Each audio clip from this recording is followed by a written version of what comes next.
what's up sa inyo? Ngayon ay duty na ako. Good morning. Nga pala, nandito tayo sa Haifa. Malaking bagay na nakapunta tayo dito before time na nakapag-excursion tayo. So, let's go. Samahan niyo ako sa A Day in the Life of a Seafarer. Let's go. So ngayon ay nandito ako ngayon sa ice cream store room para maglinis, magtanggal ng mga yelo na to. So papakita ko sa inyo. So yan mga yelo. And kung sa ref or refrigerator natin sa Pinas, yung mga luma is dinideprost pa. Ito ganun din. So lumang barko, tinatanggalan ng yelo, kaya medyo busy. Araw-araw, every twice a day, tinatanggalan ko ng yelo to. Nagkataon lang na medyo busy tayo ng mga nakaraang araw, kaya ito, hindi tayo nakapag-tanggal ng mga yelo.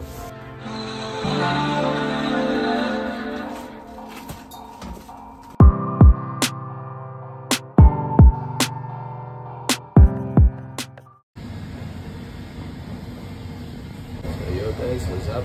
So ito, yung mga naligong kong mga ice. Yan siya, medyo marami. At tutunawin ko to, tapos liliko muli ako ng ice doon.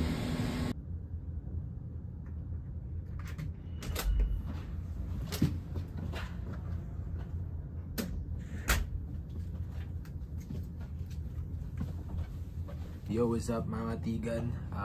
Pasensya na kung hindi ako nakapag-video ng these past few hours. So yung mga pinagagawa ko after kong mag-ayos or maglinis dun sa ice cream store room ay nag-prepare ako ng mga konting request sa Gali. So mostly hindi ko pa naman siya tapos, so itatry ko once na bumalik ako ngayon. I-film ko yung mga pinagagawa ko doon sa storeroom, sa dairy storeroom, doon sa cheese.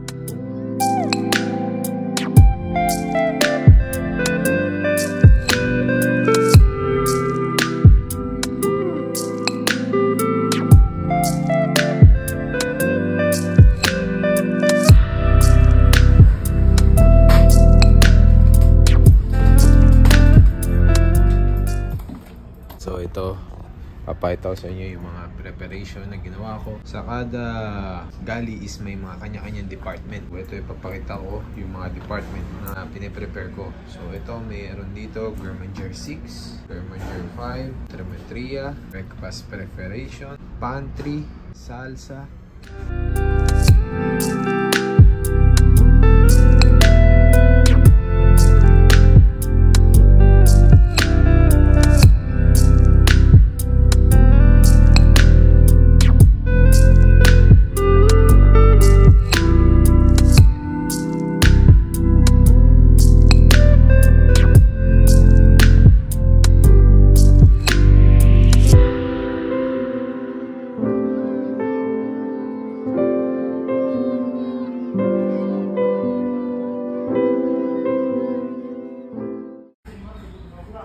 So ayan guys, tapos ko na prepare.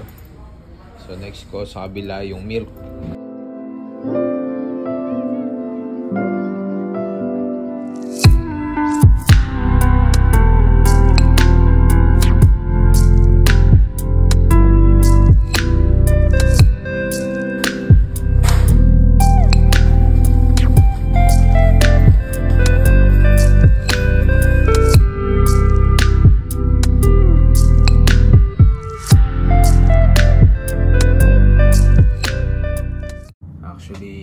Nakatapos na kami ng gathering or yung simpleng kainan dun sa dry store, kasi nagkaroon kami ng kainan kanina kasi uwi na ngayong amo namin. Halos naging busy ako that time kasi ako yung nag-prepare lahat. Ako yung nagluto, nag-ayos ng mga kakainin. Pinirepare ko dun is yung pork adobo na may kasamang chicken, tapos yung fried chicken. Kaya ayun, hindi na rin ako nakapag-update after ko magtrabaho.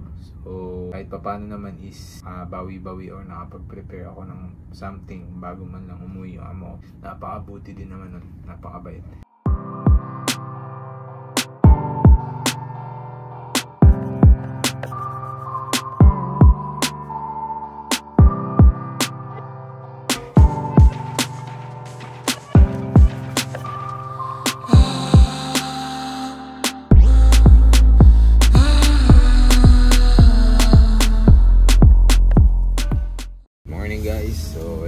pala yung day 2 ng ating a day in the life of a seafarer or a food storekeeper dito sa cruise ship. Medyo busy ngayon, medyo maaga ako, so wala pang alas 7 is pumunta na ako dito sa storeroom para magayos or mag-fix ng mga produkto ko.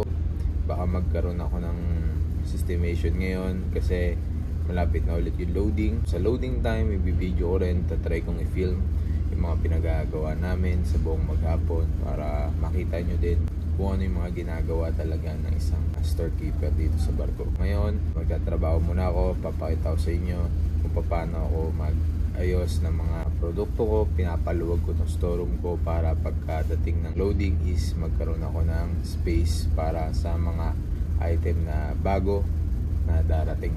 So tara.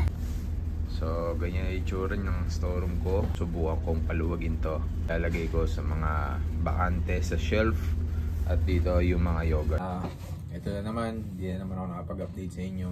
Meron tayong mga time na busy kasi nag-prepare ako ng mabilisan gawa ng meron kaming crew emergency drill na ginanap ngayon lang. So katapos ko lang din kumain, nag-prepare ako ng konti sa storeroom ko. Tapos after ko mag-prepare is kumain na ako and then diretso na ako dito sa kabina. Ito makikita nyo, nagkaroon kami ng emergency drill ngayon dito, makikita nyo, ayan.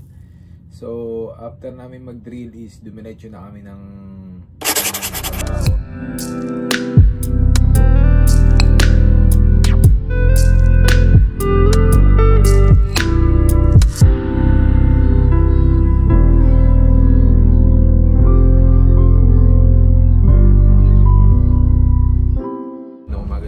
Ito yung aking update. So ito na pala yung day 3 ng aking pagbablog dito sa cruise ship, a day in a life. Ito makikita nyo, maluwag na.